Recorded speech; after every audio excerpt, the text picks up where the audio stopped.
Hey y'all, what's happening? It's Lawrence Jackson Jr. I'm coming at you with my top 5 busts for fantasy football this season, and I'm starting it off rough. I'm starting off spicy. I'm going with Gabe Davis, right?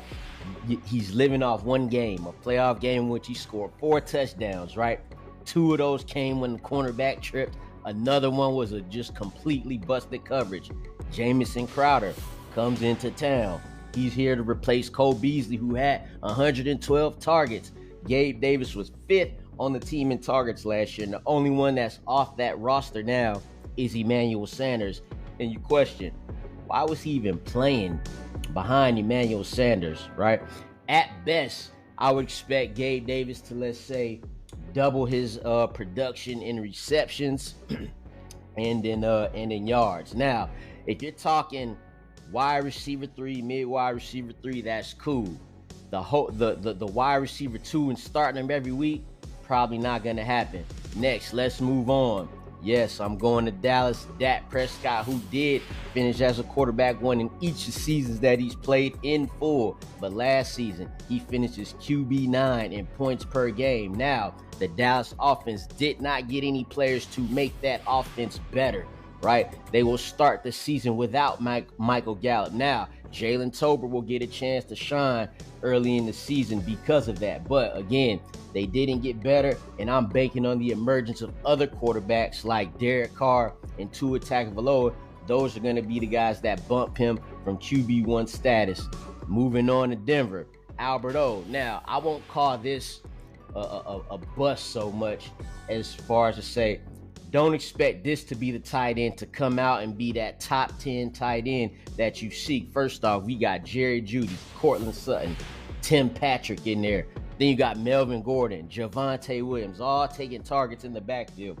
Then you got rookie Greg Dulcich as the backup tight end, breathing down his neck. Instead, tight ends that I want to look at in that range is guys like David Njoku, Cam Brate. Tom Brady loves his tight ends.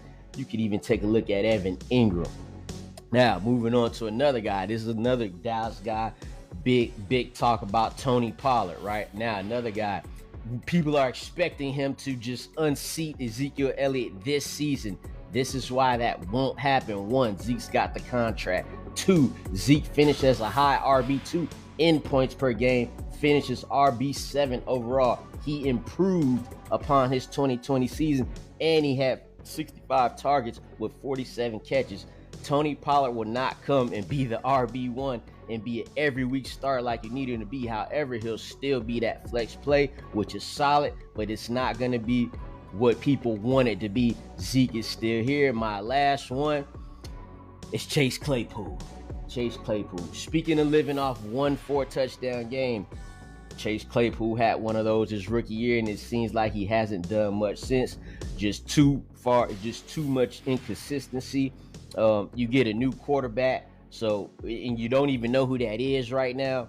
Deontay Johnson is the alpha receiver in that Pittsburgh Steelers offense. We already know that. So there's the question. The question is, can one of these Pittsburgh quarterbacks between Mitch and Kenny Pickett keep Deontay Johnson as wide receiver 1, let alone make Chase Claypool relevant? I'm out on him.